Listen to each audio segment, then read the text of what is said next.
तो hey everyone, जब भी आप जॉब ढूँढने जाते हो या उस प्रोसेस में होते हो तो आपको काफ़ी स्ट्रगल्स का सामना करना पड़ता है और काफ़ी पेशेंस भी रखना पड़ता है। अब ये चीज़ें क्यों होती है मैं मेरे एक्सपीरियंस से बताता हूँ, क्योंकि मैं जब खुद जॉब ढूँढ रहा था तो काफ़ी मुझे पेशेंस रखना पड़ा और काफ़ी स्ट्रगल्स का भी सामना करना पड़ा। अब मैं रिसेंट का एक इंसिडेंस बताता हूँ। रिसेंटली क्या हुआ था, मैंने टाटा नेक्सॉन ईवी परचेज़ की थी, ठीक है? और बहुत ही खुशी से परचेज़ की थी क्योंकि फर्स्ट टाइम मैंने व्हीकल फोर व्हीलर परचेज़ की एंड जानते हो कि फर्स्ट टाइम की फीलिंग कैसी होती है। और स्टार्टिंग में आपको वो मतलब एक होता है ना, लगाव हो जाता है, कार या ऐसी कोई भी चीज़ होती है। तो स्टार्टिंग में मुझे थोड़ा बहुत ऐसा हुआ, लेकिन जब मैंने गाड़ी लेके आया, ठीक है, तो कुछ खास फील नहीं है, लेकिन गाड़ी ले आने के बाद उसमें मैं देखा कुछ छोटी-छोटी प्रॉब्लम्स थी। उसमें विंडोज़ में से आवाज़ आ रही है, उसमें से वाइपर में से कभी-कभार आवाज़ आ रही है, कभी-कभार ब्रेक में से आवाज़ आ रही है।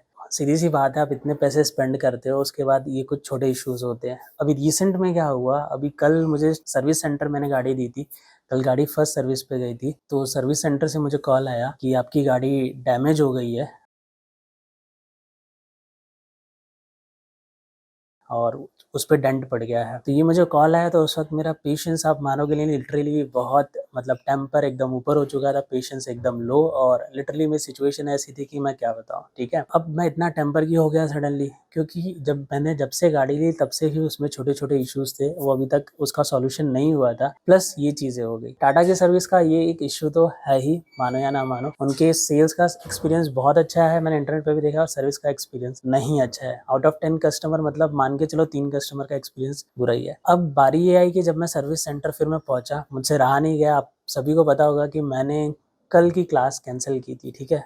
यानी आज है, लेट्स सपोज़ आज थर्सडे है ना, मैंने वेडनेसडे की क्लास कैंसल की थी। ऐसे तो पहले भी मतलब कभी-कभार हम क्लासेस ऐसे कैंसल करते हैं, बट इसका मैं रीज़न स्पेसिफिकली बता रहा हूँ। मैंने क्लास कैंसल की थी, उसका रीज़न यही था क्योंकि मेरा जो 7 बजे के बाद होता है ना, वो कंटिन्यू सेशंस होते हैं, सेशंस मीटिंग्स होते हैं। दिन में भी होते हैं, बट 7 से 11 तो फिक्स समझो कि मैं बिज़ी रहता हूँ, ऑक्यूपाइड रात को। तो मैंने वो मीटिंग्स कैंसल की, उसके बाद मैं गया शोरूम पे, मेरी गाड़ी देखी, मैंने टोटल इंसिडेंट्स को रिकॉर्ड भी किया। मैं कुछ पार्ट मैं आपको यहाँ पे भी शेयर करूँगा। तो लिटरली उस वक़्त पहले मुझसे कंट्रोल नहीं हुआ, पेशेंस का लेवल मतलब समझ सकते हो कि था ही नहीं उस वक़्त। तो फिर पहले से इश्यूज़ प्लस और ज़्यादा इश्यूज़, डैमेज कर दी गाड़ी। न्यू गाड़ी पे अब उन्होंने न्यू रखा ही नहीं। पहले तो कुछ-कुछ प्रॉब्लम थी ही, न्यू जैसा फ़ील नहीं हो रहा था, प्लस ये इंसिडेंट्स कर दिया। मैं शोरूम पहुँचा, उस वक़्त बड़ा गुस्सा आया, ठीक है? लेकिन at the end of the day मतलब वो मुझे सर्विस एडवाइज़र क्या बोल रहे थे कि सर हम आपको ठीक करके देने ही वाले हैं ना। मेरे मुँह से लिटरली निकल रहा था कि लाओ तुम्हारी गाड़ी ठोक के मैं वापस देता हूँ तुम्हें, ठीक करके देता हूँ।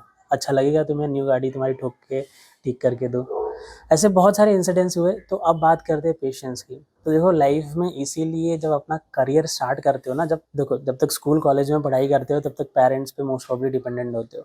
जब अपना करियर स्टार्ट करते हो ना, तो आपको बहुत सारे स्ट्रगल्स देखने पड़ते हैं। पहले तो अपना करियर स्टार्ट करने के लिए स्ट्रगल, फिर एक अच्छी जॉब मिलना, ठीक है? फिर उस जॉब में कुछ पॉलिटिक्स होते हैं, उसको हैंडल करना और काफ़ी चीज़ें होती हैं। तो आप स्टार्टिंग से ही ये स्किल सीखते हो, पेशेंस रखना। जितना आगे बढ़ते हो ना, उतना आपने नोटिस किया होगा कि आपको पेशेंस रखना पड़ता होगा, जितना आगे बढ़ते हो, और उतना ही आपको स्ट्रगल भी करना पड़ता होगा। अब ये चीज़ें पहले से क्यों होती है? क्योंकि जितना आप बड़े बनते जाते हो ना, उतना ज़्यादा आपके पेशेंस का नेक्स्ट लेवल पे टेस्ट होता है, ठीक है? अब मानो या ना मानो, एक टाइम बाद मेरे दिमाग में यही चीज़ आई कि ये जो मैंने व्हीकल ली थी, इससे मुझे एक अनआइडेंटिफाई लगाव हो गया था थोड़ा-सा। उसके बाद कहीं न कहीं मैंने सोचा कि चलो जाने दो, at least at the end of the day मतलब एक गाड़ी है, मैं क्यों इतना ज़्यादा इससे मतलब अटैच हो रहा हूँ? क्योंकि लिटरली जब छोटे-छोटे ये चीज़ें हुई थी, जैसे कुछ आवाज़ें होना या डैमेज होना, तो मेरा जो क्या बोलते हैं, मेरा जो बिहेवियर हो रहा था वो चेंज हो रहा था, मैंने नोटिस किया। और मेरा जो काम से ध्यान होता है वो कहीं न कहीं मतलब हट रहा था, ठीक है? मैंने वो देखा, ठीक है? थॉट्स इधर-उधर हो रहे थे। कहीं न कहीं मुझे at the end of the day लगा कि एज़ अ रिस्पॉन्सिबल पर्सन मैं काफ़ी स्टूडेंट्स को पढ़ाता हूँ, काफ़ी लोगों को ट्रेन करता, काफ़ी लोगों को काउंसलिंग देता हूँ। ये मेरे लिए मोस्ट प्रोबेबली सही नहीं है कि अगर मैं ऐसी चीज़ों में इन्वॉल्व होने लगूँगा, नो डाउट वो बहुत बड़ी चीज़ है, ऐसी छोटी भी नहीं है। बट ऐसी चीज़ों में, ऐसे तो लाइफ में हम बहुत कुछ खरीदेंगे, बहुत कुछ मिलेगा, बहुत सारे रिजेक्शन मिलेंगे, बहुत सारी प्रॉब्लम्स होगी। अगर मैं उन पे इतना ज़्यादा अटेंशन देने लगा तो मतलब क्या होगा? मैं कैसे लोगों को पढ़ाऊँगा, समझाऊँगा, सिखाऊँगा, अच्छी चीज़ें बताऊँगा या व्हाट सो ऑन, अगर मेरे खुद का ही पेशेंस नहीं है। At the end of the day मैंने सोचा कि चलो जो हुआ जाने दो and let's move on. Service centre से बात की, मैंने बताया उनको सारा ये चीज़ है। मैं आपको ऐसा हो तो रिकॉर्डिंग भी अटैच करूँगा। मैंने उनको सारी चीज़ बताई और at the end of the day चीज़ें सेटल डाउन, मतलब अभी उन्होंने बोला है कि वो ठीक करके देंगे जो भी है। मैंने बोला ठीक करके दो जितना हो सके।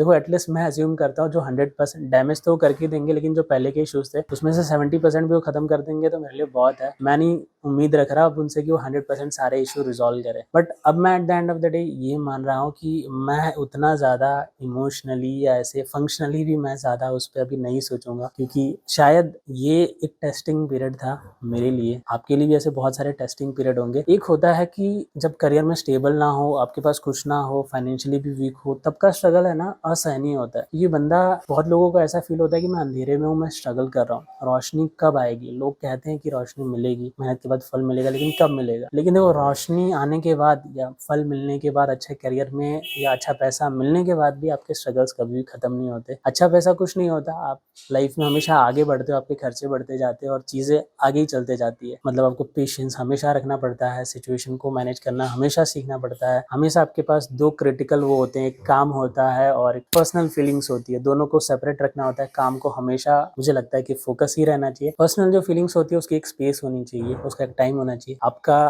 पर्सनल की वजह से आपका काम है उस पर इफेक्ट नहीं पड़ना चाहिए, खास करके अगर आप पब्लिक डीलिंग में हो, लोगों को सिखाते हो, पढ़ाते हो, हैंडल करते हो, खास करके उन चीज़ों में, बिकॉज वो काफ़ी इम्पेक्ट कर सकता है अगर आपकी ही इमोशंस ऐसे हैं, वो एक बायस क्रिएट करेगा कहीं ना कहीं। तो बस यही था एक छोटा सा अपडेट, मैंने सोचा आपको दे दूं। चलो मिलते हैं अगले वीडियो में, तब तक के लिए बाय बाय दोस्तों।